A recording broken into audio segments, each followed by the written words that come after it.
But let's stick with Sadiq Khan now and join a Conservative London Assembly member for West Central, Tony Devenish, to go through some of what Sadiq Khan said.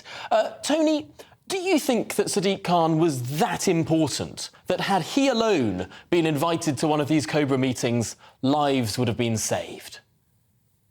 Well, good afternoon. The ego has landed as usual, hasn't it? Mr. Khan, I'm afraid this is a really serious subject. We all know what COVID meant.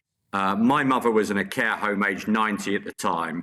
And I just think what we don't need in an inquiry this important is people, as you say, retrospectively coming up with these ridiculous statements. And it really is. The reality is, and I don't mean to be disrespectful to Mr. Khan, but the people that did all the work, the British public know this, during COVID, were the National Health Service and your local council. And frankly, I had more involvement as a Westminster councillor than I did as a GLA member. And Mr. Blair brought in the 1999 GLA Act. He didn't think through what this extra level of government's done. And therefore, Mr. Khan has spent most of the last 7 years just issuing press releases. The fact is, he's pretty irrelevant. Transport for London were important. The Met Police, of course, were very important. But the GLA as a whole and Mr. Khan, as often, are just an extra press release.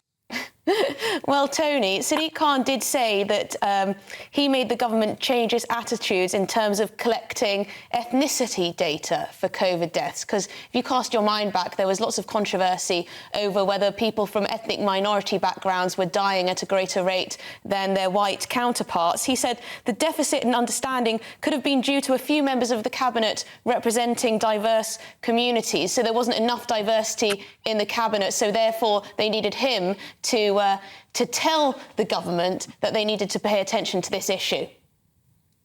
You know, I think these issues, again, are too serious to be trivialised like this. And Mr. Khan, you know, he really does need to grow up. The reality is it was the biggest national crisis since World War II.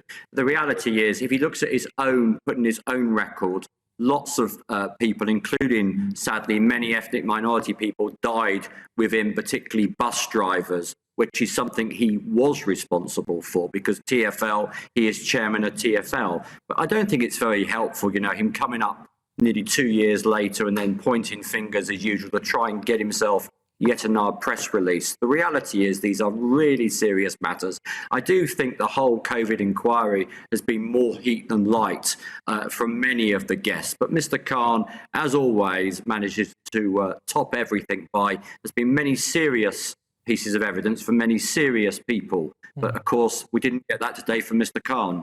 Very strange that he said he alone could understand ethnic diversity issues with COVID. Did he forget that Suella Braverman, Priti Patel, James Cleverly, Sajid Javid, all of these people were in the cabinet over the course of COVID? Or indeed on the medical side, Jonathan Van Tam, someone from a minority background in and of himself. Is Sadiq Khan really suggesting that he alone could be the person to understand minority ethnic concerns?